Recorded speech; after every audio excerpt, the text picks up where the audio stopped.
మనుషుల ఎదుట నన్ను ఒప్పుకొనువాడెవడో పరలోకమందున్న నా తండ్రి ఎదుట నేనును వానిని ఒప్పుకొందును.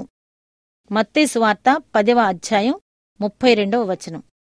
ఎంత కృపాసహితమైన వాగ్దానం!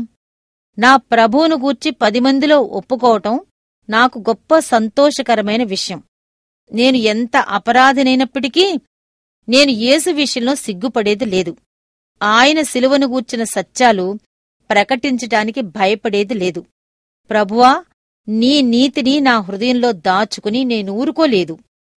మన ధ్యానవాక్యం ఒక ఆశాజనకమైన విషయాన్ని నా ముందు ఉంచింది. అది నాకు ఎంతో మధురంగా ఉంది. స్నేహితులు విడిచిపెట్టినా, శత్రువులు నా ఓటమిని పెట్టి అతిశయిస్తున్నా, ప్రభువు మాత్రం తన దాసుడైన నన్ను వదులుకునేవాడు కాడు. ప్రభువు ఈ లోకంలో కూడా నన్ను తన స్వాస్థ్యంగా చేసుకుని దానికి గుర్తుగా తన నూతన కరుణా కటాక్షములను నా ఎడల చూపిస్తాడనటానికి ఎలాంటి సందేహం లేదు.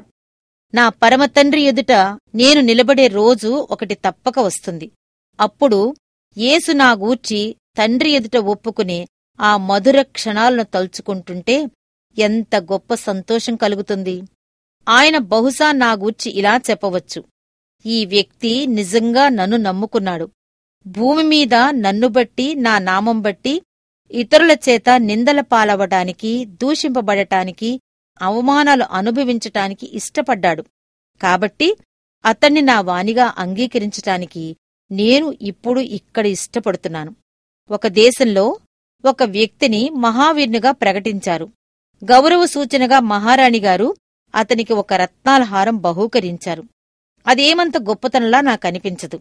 ఎందుకంటే పరలోకంలో మహాఘనత వహించిన పరమతండ్రి సమక్షంలో ప్రభువైన యేసు నా గూర్చి ఒప్పుకోవటం అనేది సకల గౌరవాల కంటే మించిన గౌరవం. యేసు నా వాడని ఒప్పుకోటానికి నేను ఎప్పుడూ సిగ్గుపడేది లేదు.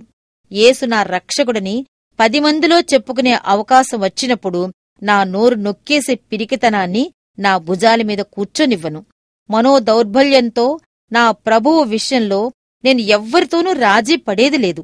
నన్ను తన స్వంత వ్యక్తిగా ఒప్పుకుంటానని వాగ్దానం చేసిన యేసును నా స్వంతవానిగా ఒప్పుకోటానికి సిగ్గుపడతానా?